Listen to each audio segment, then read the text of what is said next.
Local information management system portal আনলো রাজ্য police. কি কাজ হবে দেখুন বিস্তারিত। এক থানা এলাকায় অপরাধ করে আরও এক থানা এলাকায় গা ঢাকা দেওয়া। কোনো ব্যক্তি অথবা মহিলার দেহ এক থানায় এলাকায় মিলল অথচ তিনি অন্য থানা এলাকার বাসিন্দা। এসব ক্ষেত্রে পুলিশের কাছে তথ্য পেতে বেশ সময় লেগে যায়, সুতরাং তদন্ত গতি পায় না। খুন করে অন্য থানা এলাকায় দেহ ফেলে রাখার ঘটনাও এই রাজ্যে ঘটে। আবার অপরাধ করে ভিন রাজ্যে পালিয়ে যাওয়ার নজিরও আছে। এসব নানা ঘটনার সহজ কিনারা এবং তথ্য আদান প্রদানের ক্ষেত্রে এবার রাজ্য পুলিশ নিয়ে এলো local information management system. Local থানাগুলির মধ্যে তথ্য আদান প্রদান করার জন্য এই লোকাল ইনফরমেশন ম্যানেজমেন্ট সিস্টেম নামের নতুন পোর্টাল নিয়ে এসেছে রাজ্য পুলিশ। তাতে শুধু স্থানীয় স্তরের উপকার হবে এমন নয়, বরং লালবাজারকে তথ্য দিতেও সময় লাগবে না। এমনকি কোনো মামলায় তথ্য বা তদন্তের বিষয়টিও মিলবে খুব সহজে। কারো ঠিকানা থেকে শুরু করে যাবতীয় তথ্য দ্রুততার সঙ্গে পৌঁছে যাবে তদন্তকারীর অফিসারের কাছে, আর সবটাই মিলবে এই পোর্টালের মাধ্যমে। সুতরাং মামলার তদন্ত প্রক্রিয়া দ্রুত শেষ করা যাবে।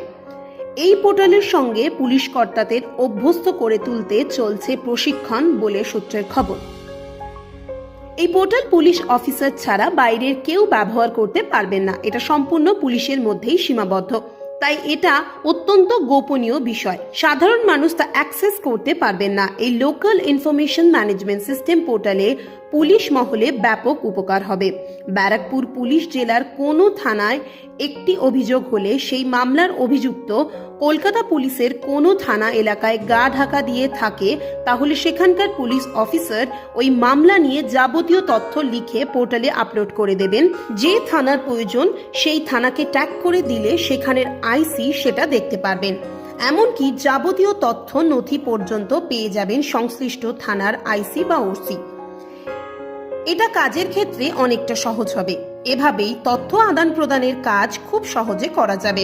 এতদিন এই কাজ করতে থানাগুলি ফোন বা ইমেল করে তথ্য সংগ্রহ করত, এতে সময় লাগতো বিস্তর। এই পোর্টালের মাধ্যমে কোনো একটি থানা বা রাজ্যের সব থানাকে এখানে ট্যাগ করতে পারবে, আর ট্যাগ করলেই সংশ্লিষ্ট থানাকে তাদের 48 ঘন্টার মধ্যে উত্তর দিতে হবে। এতে থানাগুলির মধ্যে একটি সুন্দর সমন্বয় গড়ে উঠবে বলে মনে করছে রাজ্য পুলিশের কর্তারা।